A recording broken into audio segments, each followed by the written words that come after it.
Real democracy.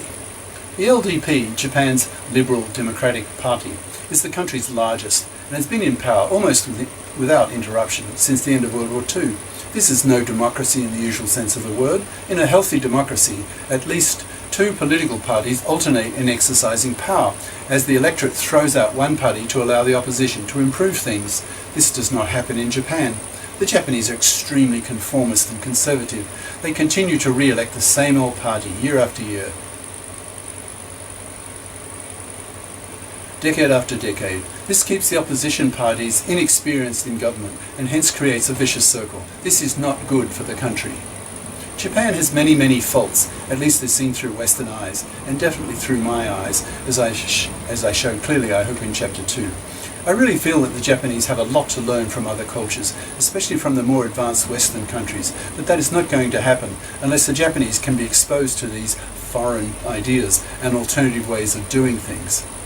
For me, Japan is a classic case of how millions of people can suffer due to their adherence to stupid local customs and due to ignorance of superior alternatives. This is one of the main ideas of this book and reappears throughout these chapters. It's one of the main lessons I've learned in my life as a multi. It's one of the theme ideas of my life. The strength of my conviction concerning this idea is the main motivation behind the writing of this book. I really feel I have something to teach the Japanese, and by generalization, to many other cultures as well. But the Japanese, I feel, are a special case, especially for me as a Westerner. The Japanese are Easterners, that is, Asians, and were far less advanced around mid-19th century relative to the Westerners. They were thus forced to modernize Western style or be colonized by the West. The Japanese had the presence of mind to send their smart young men to the West and bring back Western learning to modernize Japan, to make it technologically and militarily strong so it could resist the European and American colonial onslaught. Japan succeeded and even defeated Russia early in the 20th century. But Japan did not concentrate much on absorbing Western cultural and social ways. This created a kind of halfway house in Japan, of being technologically modern but socially backward by Western standards. It explains to some extent why Japan today is still only a quasi-democracy. Admittedly, democracy was imposed by force under the occupation of the American general MacArthur after World War II. The Japanese did not develop it spontaneously themselves. It was a social structure imposed on the Japanese people by a conquering power. From my Western point of view, and having lived in Japan for 8 years, I feel that the country is materially modern, technically modern, but socially quite retarded relative to the West, and suffers unnecessarily. The Japanese insularity is so great that too few Japanese would agree with such an opinion. They are simply unaware of superior alternatives. To make the Japanese more democratic would be to change their basic conservatism, and that will be no easy task.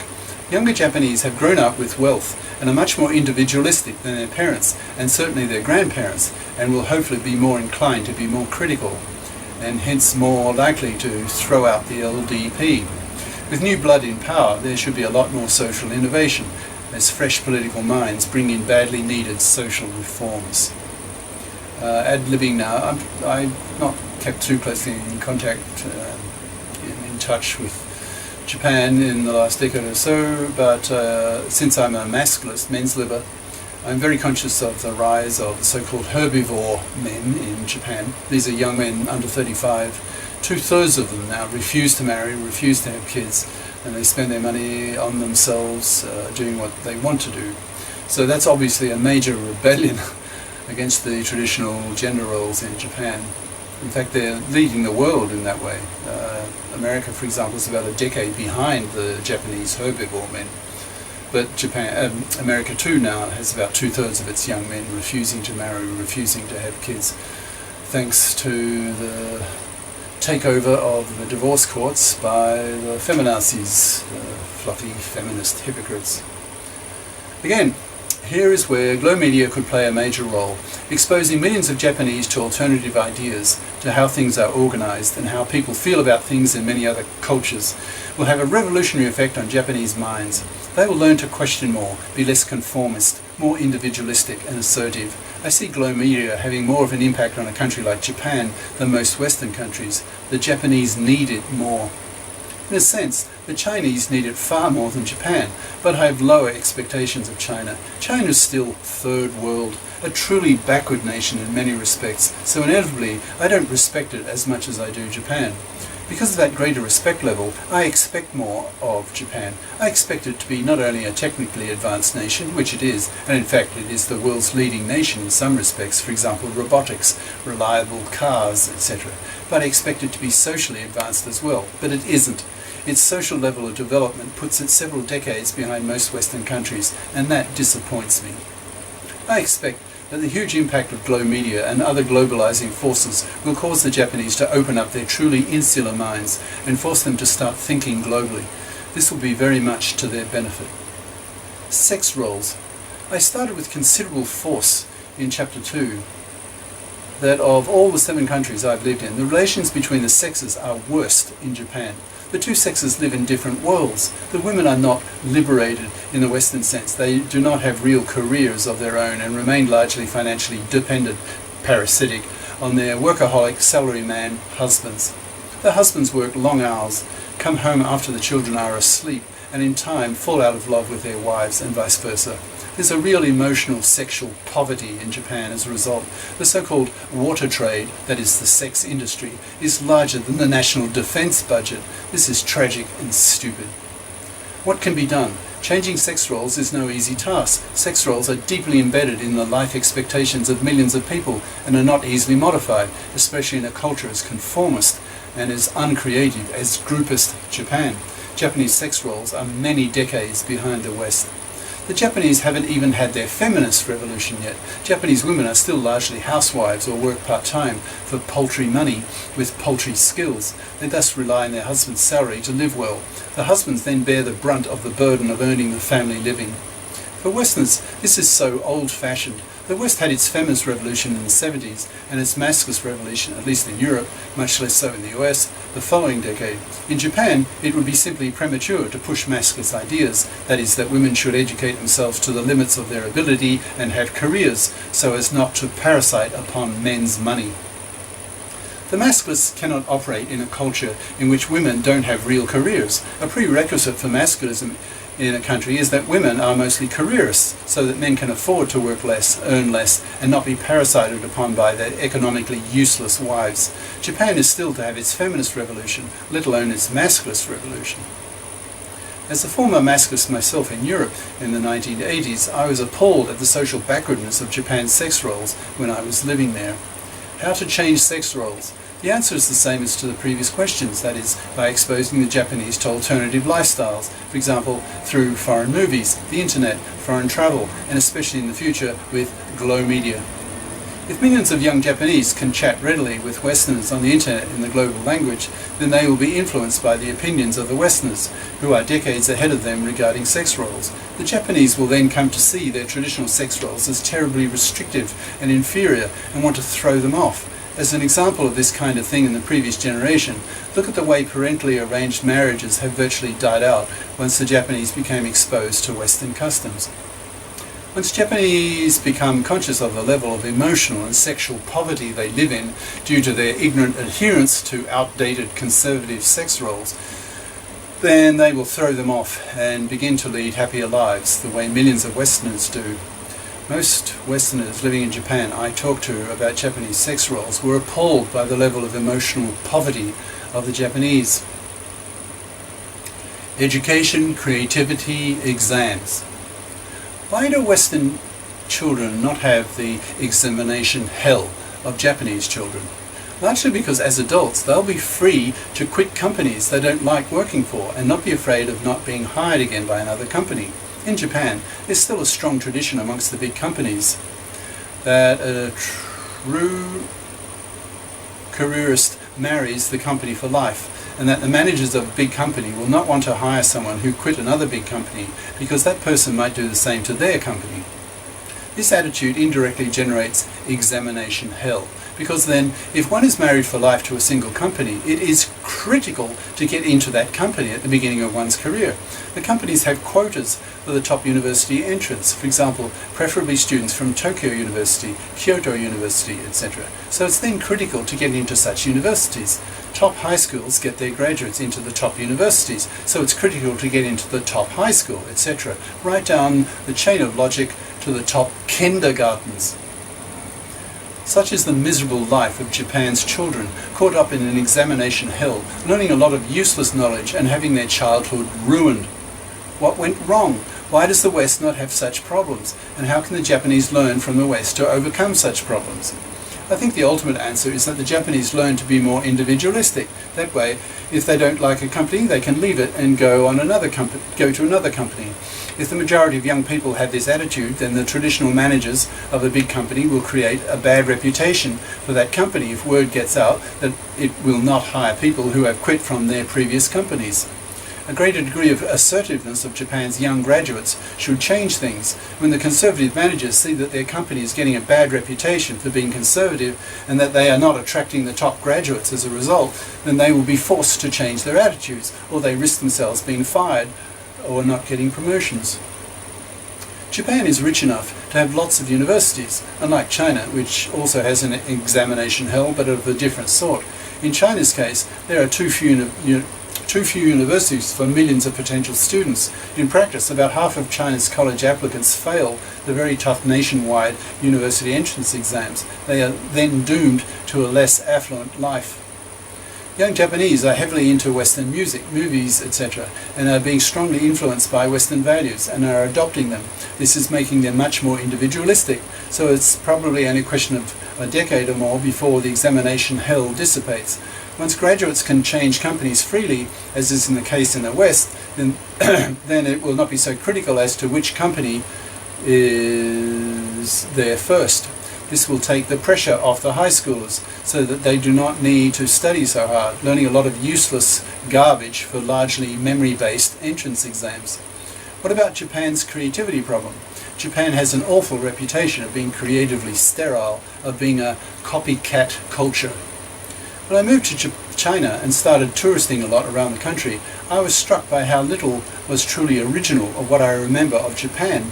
Nearly everything that I thought was originally Japanese was in fact Chinese. My contempt for Japanese creativity increased even further as a result. Why then are the Japanese so uncreative? My second wife, when she was still alive in the 1990s in Japan, was a professor of the French language at a major foreign language university. That was in Osaka. She used to complain to me how difficult it was to get her, mostly female Japanese students, to express their opinions freely in French. She said she would feed them the phrase "moi je crois que," which means "I think that," ... and expect them to complete the sentence with some opinion of theirs. She observed how repressed were her students at stating what they thought about anything. "Malade," she would say, that is sick, sick. Malade means sick in French, because she was much more exposed to the inferiorities of the Japanese on a daily basis than I was. She became far more contemptuous of these inferiorities than I did. As a researcher at the time, before I became a professor in the US and later a professor in China, I quickly became conscious as to how incapable the Japanese were at brainstorming, that is, at thinking up new ideas in a group. They were useless at it, as though their culture had never encouraged them to brainstorm. I quickly learned to ignore my Japanese researcher colleagues and socialize largely only with fellow Westerners who could brainstorm. Soon I learned that the intellectual output of the Japanese on the world stage, in terms of world-class thinkers, was virtually zero. That knowledge killed my motivation to learn the Japanese language and written characters. I was convinced there would be no intellectual payoff at the end of my effort. This was so different from my experience of learning French and German, and then benefiting enormously from the cultural richness of these two world-class cultures. For me, Japan was an intellectual pygmy. How could Japan become more creative? I think the primary way to make Japanese more creative will be to reduce the awful conformist pressure placed by Japanese on themselves. So where does the conformist pressure come from? I suspect that the basic answer to this question is Japanese overcrowding. Japan is nearly half the population of the US, squeezed into an area only 1/5 of the area of the US state of California.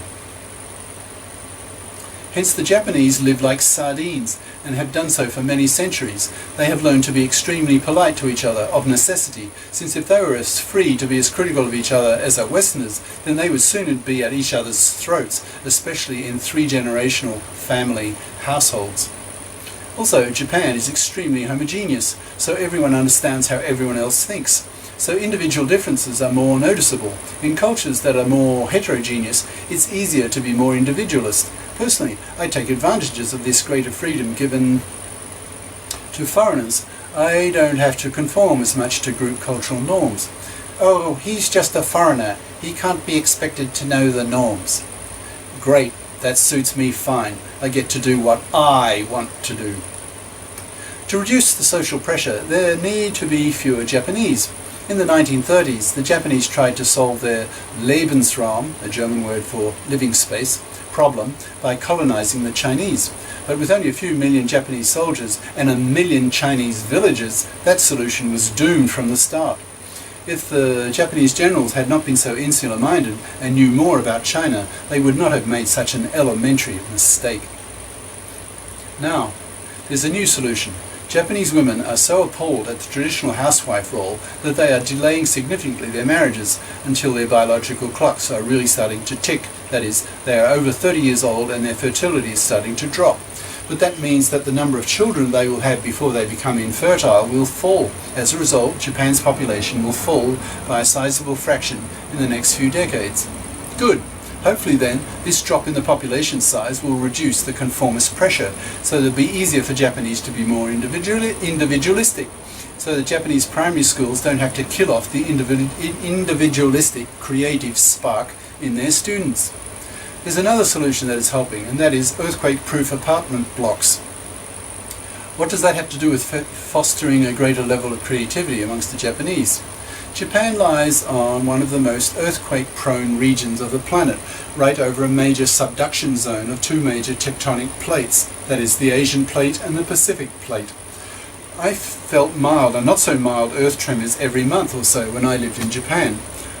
I was only a few kilometers from the infamous Kobe earthquake of 1995 that killed 6,000 Japanese. That was a big one.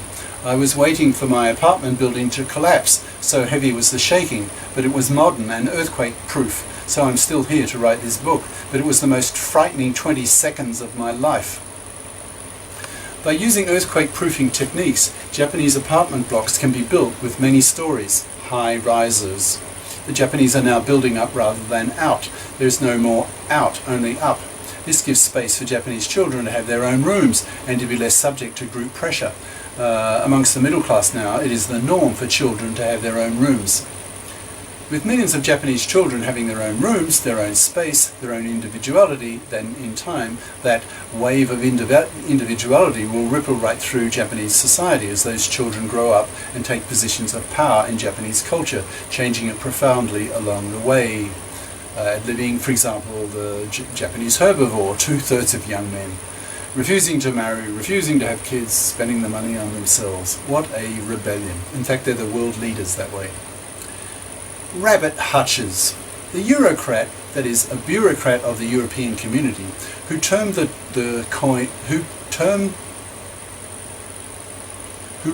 the term Japanese rabbit hutches, probably had no idea how famous his snide description of Japanese housing standards would become, but it's true.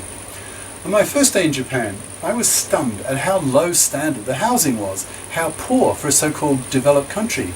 Many of the houses I saw were described to me as being middle class, but to me they looked like Western slums. Why the difference? There are several reasons. One is that the Japanese are paranoid about growing their own rice. The Japanese believe, probably correctly, that they have no friends, and in their insularity feel that they cannot trust any of their neighbouring countries to grow their rice for them, and much more cheaply. Hence precious land is taken up, even in big cities where tiny patches of rice paddies are often squeezed between multi-storey office blocks. Total madness. The Americans feel that they could solve Japan's rabbit hutch problem overnight with just a few fundamental changes in the bylaws of city land use that deal where rice can be grown. But the Japanese lack the imagination to do such things, and no one complains, so things remain as they are. and people continue to live in slums, rabbit hutches, with little space to stretch out in physically or psychologically. So how could Japan get some international friends and have them grow much cheaper rice so that it does not need to be grown domestically, so that land prices can be reduced, so that young people do not need to spend most of their housing money on buying the land and then have so little money left over that all they can afford is a rabbit hutch? How to make Japan friendlier to other countries? More foreign travel will help. Greater war guilt would help a lot. And of course, in the coming few decades, the glow media will make Japanese much more multi and trusting of other countries because they will understand them better. The reverse case is also true, of course. A major event for Japan will be when China goes democratic and learns more about Japan. Once trust levels between the two countries increase, it will be more likely that an Asian Union can be formed. That would be the Asian equivalent of the EU. Then China could export much cheaper rice to Japan, so the Japanese land prices would become much cheaper, so the rabbit hutches would disappear, being replaced by high-rise luxury apartments. Hence more square meters per person, hence an increase in individuality and a corresponding decrease in Japanese groupist, conformist pressure. At the present time, few Japanese choose to be tourists in China because they know how much the Chinese hate them. So a vicious circle is established. The Japanese don't travel much in China, so the stereotyped image of the Chinese regarding the Japanese is not challenged by being confronted with real-life face-to-face Japanese, who might actually be quite nice people, not the skin-peeling, baby-bayoneting monsters of the wartime generation Japanese in China. Japanese should therefore make more effort to be tourists in China, which is their cultural mother country that gave them their Buddhism, their Confucianism, their writing system, and so much else. With millions of face-to-face interactions between Chinese and Japanese, relations between the two countries will improve. Things should improve a lot once China has gone democratic and both countries have glow media. Then Japanese will be much better informed about their war crimes and feel guilty, and Chinese will soften their hearts correspondingly.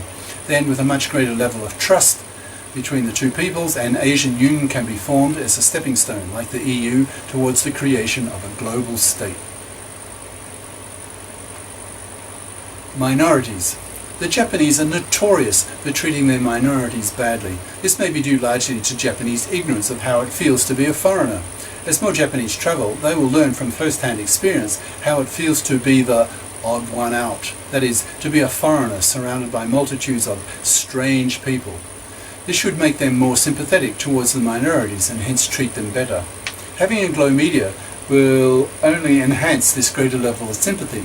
Also, as other countries become more conscious of Japan's bad treatment of its minorities, greater international social pressure will be placed on Japan, thus forcing millions of Japanese to be ashamed of what they are doing or not doing to their minorities. As a result of this pressure, expressed largely through glow media, the quality of life of minorities should get better. Emotional poverty. As mentioned above, I do not feel the Japanese are a particularly happy people. My second wife, who interacted with Japanese students every weekday, felt this far more strongly than I did. She felt that the whole culture was fundamentally ill and felt sorry for Japanese, but due to the fact that she had to deal with the culture's limitations on a daily basis, it drove her crazy. She ended up loathing the Japanese. According to her, the root of the Japanese lack of happiness problem was the deep-seated groupist repression of individuality, which she felt made them crazy. One can make an analogy with sexual repression. The sex drive and the drive to individuation in the Jungian sense of the term, that is, the need for individuals to develop their skills and general competence levels in life, are deep-seated.